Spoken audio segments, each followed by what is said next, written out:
Барлықтарыңызға сәлем. Қамажайдан тоқыман каналына қош келдіңіздер. Сіздерге осындай әдемі плед тоқып Instagram парақшамда көрсетіп бөліскен болатынмын. Сондай әдемі мамық, жұмсақ, жылы плед шыққан болатын. Бәрінің қызыққаны бұл пледте жібінің ерекшелігінде болған болатын. Және де мен бұл жіптің қандай түрі қандай екенін YouTube каналымда толықтай көрсеткен болатын. Каналыма тіркеліп қойыңыздар, лайк басып, сұрақтарыңыз болса жазып қойсаңыздар болады. Және де каналыма кіріп, сол жердегі жіптерді қандай түрі екенін, қай жақтан алғаным жайында ақпарат көрсетіп түсірген болатын. Соны көрсеңіздер болады. Және де ссылкасын описанияға қалдыратын боламын. Ал енді менде мынау қазір алдыңғы пледтен қалған кішкене ғана аз ғана жіп қалған болатын. Соны тоқып сіздерге көрсетемін қазір. Мынау ақ түсінен және көк түсінен екеуінен алған болатынмын. Және де бұл жерде мен сіздерге айтарым, мынау несі бар ғой, помпон дейміз ғой, сол помпоны үлкен болады. Мен алған жіптер осындай үлкен. Ал Ализенікі мынандай осындай домалақ кішкентай ғана. Ализеде де бар екен, бірақ оныкі совсем кішкентай, мелкий екен. Онымен тоқыған бізде жұмыс өңбейді. Біздің помпонымыз осындай үлкен болу керек болады. Сол үшін әдемі өрнет, әрі жұмысымыз өңді болады. Енді бізге келетін болсақ, осындай спицы номер 6. Осындай ортасында мынандай несі бар, темірі бар. Ыңғайлы болады. Осындай біз алған дұрыс. Енді мына жібімізді алып, бізімізге қараңыздар, ұстағанда осылай алып үстінен әкеп осылай кіргіземін. Сосын мына жіпті шығарып аламын да, бұл жіпті айналдырамын. Міне 180 градусқа почти айналдырамын. Осылай айналдырып аламын да. Одан кейін мынау тұрғанда кішкентай мынау бір жіп бар ғой. Осы жіпті ар жағына қаратай ұстаймын. Енді мынау киесі бізіміздің екінші жағын алып кіремін. Кірген кезіңізде қараңыздар. Мен бізді қалай кіргізем, қалай ұстаймын, қараңыздар, қазір көрсетемін. Мынау біз ғой, осылай крем ғой, алдынан кіреді, көбінесе алдымызға қарай. Бізге керек артына қарай. Алдынан кірсеңіздер, артына өткізіп жібересіздер осылай. Сосын мынау тұрған немізді бізімізді осылай ұстап аламыз да, ыңғайлы етіп, сосын мына жерін айналдырып жібереміз. Сондай жіп өзі үлкен етіп, аралар ашық-ашық етіп, ыңғайлығы етіп жасап қойған. Сосын осылай айналдырып аламыз. Енді қараңыздар, міне тағы да бір көрсетейін. Осылай айналдырдым, одан кейін шығарып алдым. Сосын 180 градусқа айналдырамын. Бізімді қайтадан кіргіземін. Одан кейін барып, екінші бізді алып, астынан аламын. Астына қарай кіргіземін. Алдына емес, астына кіргіземін да. Енді мынау жағын жібі қалып тұрады, өзі соны іліп алып кіргізіп шығарам. Міне ешқандай қиыны жоқ, қараңыздар. Асықпай видеоны қарап отырсаңыздар, сіздерге түсінікті болады. Осылай кіремін. Астына қарай бізімді апарамын да.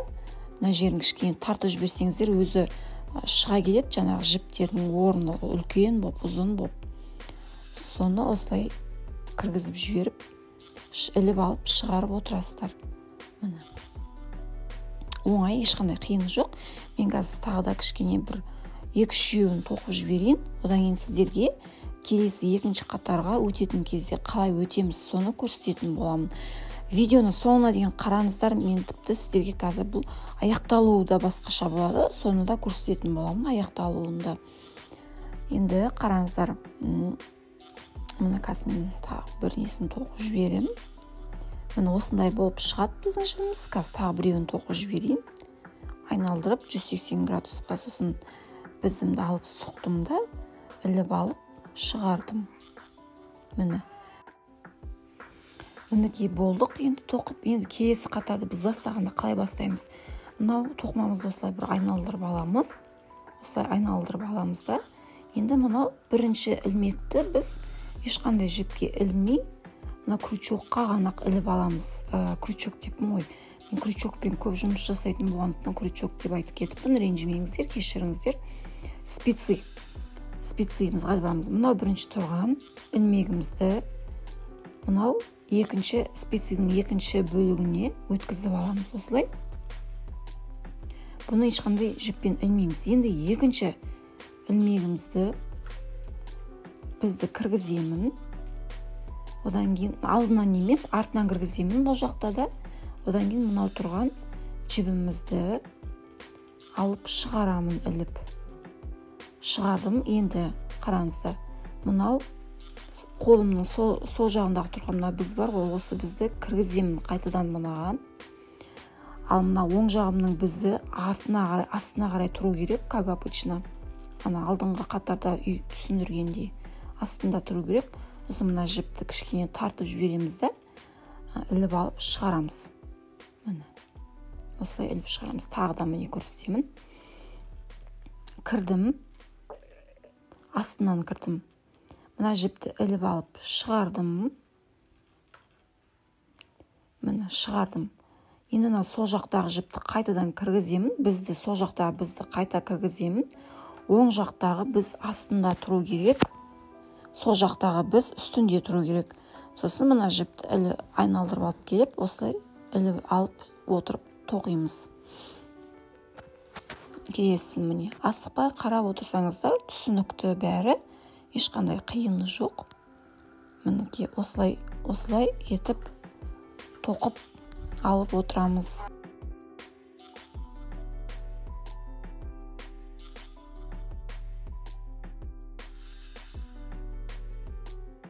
Осы қатарды енді ары қарай аяғына дейін тоқып жіберейін. Содан кейін мен сіздерге тағы да көрсетемін. Мынау мысалы өзіңіздің керекті жеріңізге келіп, керекті өлшемге дейін келіп тоқыдыңыздар, осы көк түспен. Енді ақ түсті жіпті қосу үшін қалай тоқимыз, соны көрсетемін.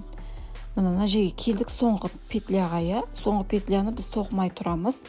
Одан кейін мына көк түсті аламыз да қайшымызбен кесіп аламыз.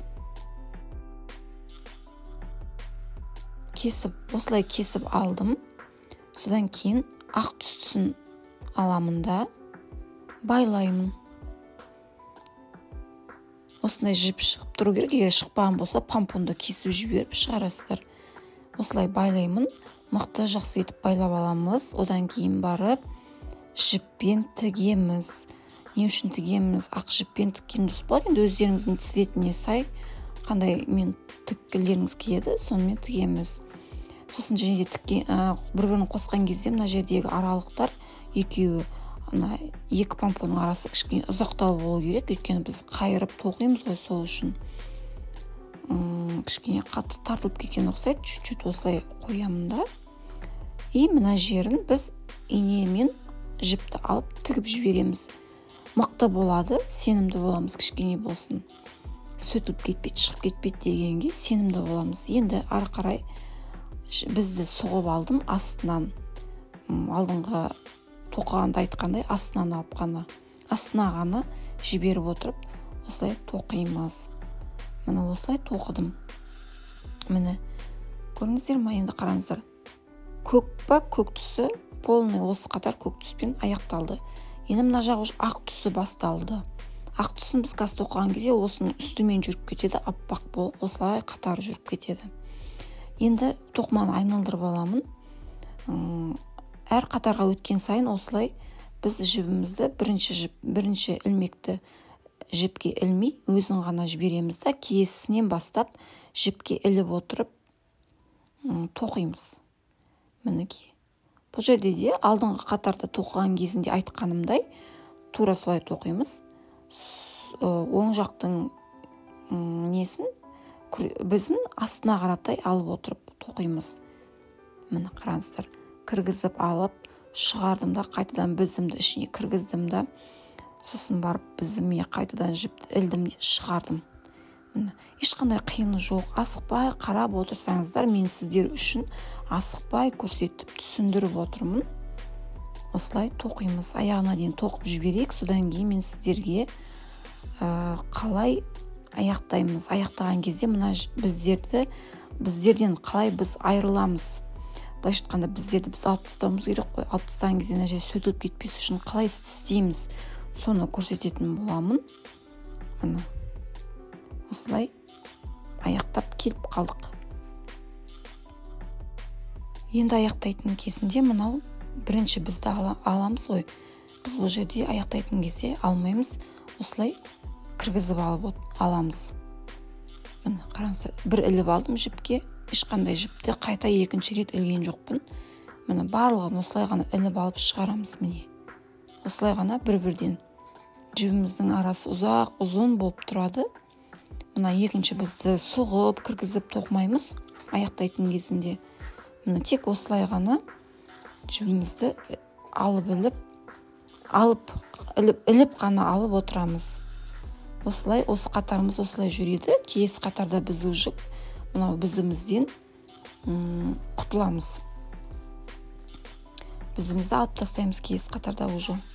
Міне қараңыздар, осылай бір рет қана іліп алып отырып, бұл қатарды мен аяқтап шықтым. Енді келесі қатарымыз қазір бұлай болады.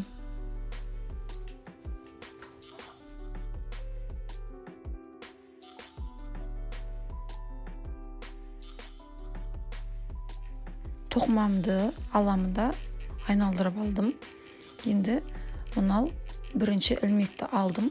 Бұл бізде уже ұзын болып тұр. Өйткені біз екі рет қайтарып тоқымадық. Бір ғана қайтарып іліп алып қана қойдық. Осылай ұзын алып соссақ созылады. Осылай ішіне кіргізу арқылы біз бұл қатарды аяқтаймыз. Және де мынау бізімізден барлық жіпті алып тастаймыз. Сонда бізде міне сенімді болады, ешқандай жібіміз сөтіліп кетпейді. Осылай ортасына, жіптің ортасына помпондарымызды кіргізіп отырып тоқимыз.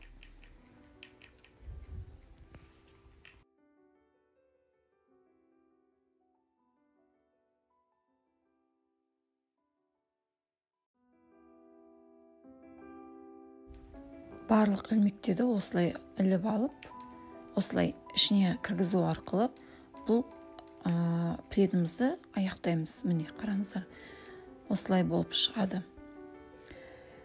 Мінекей.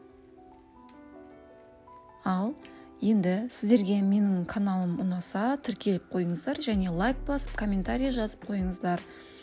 Сіздерге барлығын айтып түсіндіріп көрсеттім, жіп жайында, тоқылу жайында бәрін. Ал енді кезек сіздерде тоқып көру. Сіздерге көп үлкен рахмет, сәттілік тіледім. Менің инстаграм парақшамда болыңыздар, сол жақта ақпараттармен бөлісіп отыратын боламын. Және де менің каналымда бір ғана емес, бірнеше тоқыманың түрі бар.